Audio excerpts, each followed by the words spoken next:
2009 to transform a roughly 6,000 square meter piece of wasteland into what you see now, an urban garden that combines growing together organically food, a restaurant and a bar.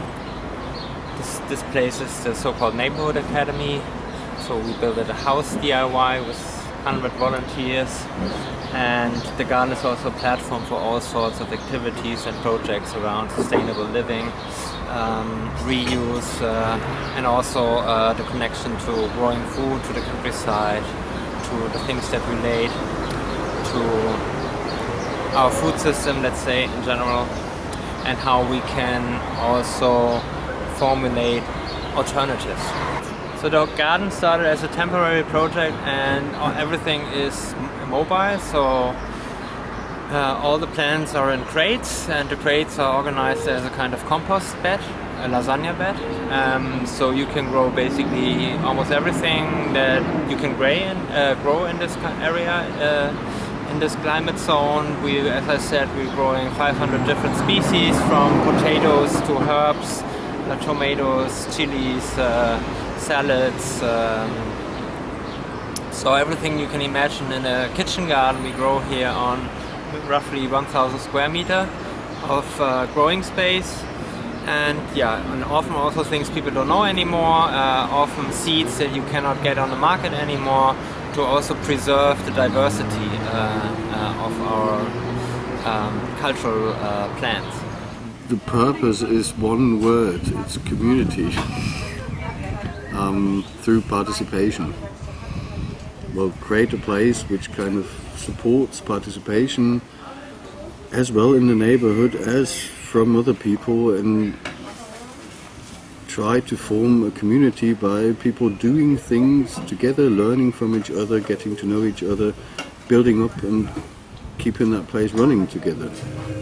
It's the Kreuzberg's mixture, except the Turkish and Arabian community. They don't really come because they don't need community, they already have it.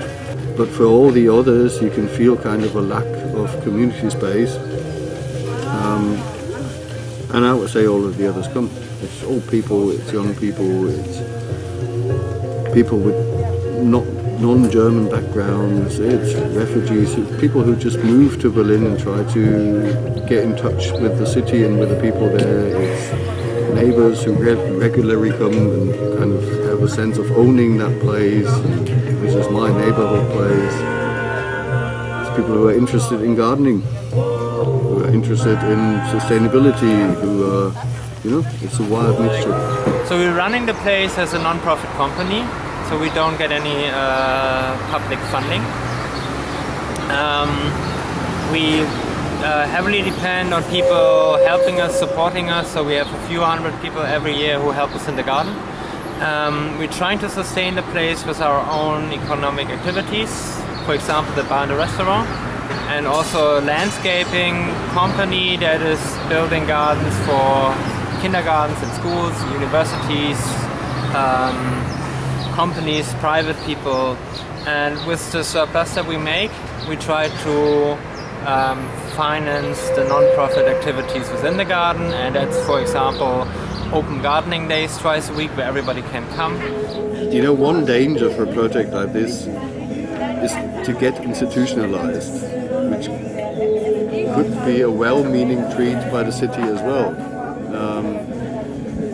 But we don't want to become a top-down project, or we don't want to work on behalf of the city. I think the city should respect self-organized projects as what they are. It's a self-organized work, social work for the citizens of the city, and in that sense they should just leave them or treat them for fair conditions, but don't start to support them in a way that they would institutionalize them by integrating them into the state education company. But we don't want to be state supported for education, because that would mean that everybody who teaches, and it's a concept of community learning, there shouldn't be much teaching in our concept. Everybody who teaches would have to have a pedagogic education. We don't want that. We want to be able to decide ourselves and be as free as possible in our decisions, so we can work with people on a very low level, on the same level together. There are two willing ecological volunteers here, so Lotta and me, and I'm in the Gartenbau, so we're building gardens in primary schools or refugee camps or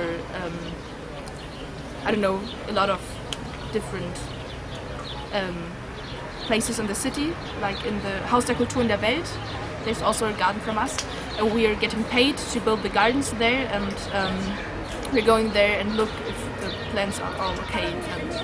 You see, the whole kind of trend to be more interested in gardening started in 2008 when there was the first big crisis. And I always thought that one of the reasons was the crisis, that people didn't carry on thinking for their next holiday in South Africa, but thought more in what's growing in front of my door. Maybe I can have a nice time on my balcony, because people felt insecure in what's going to be in the future. I think that was one aspect. Another aspect was that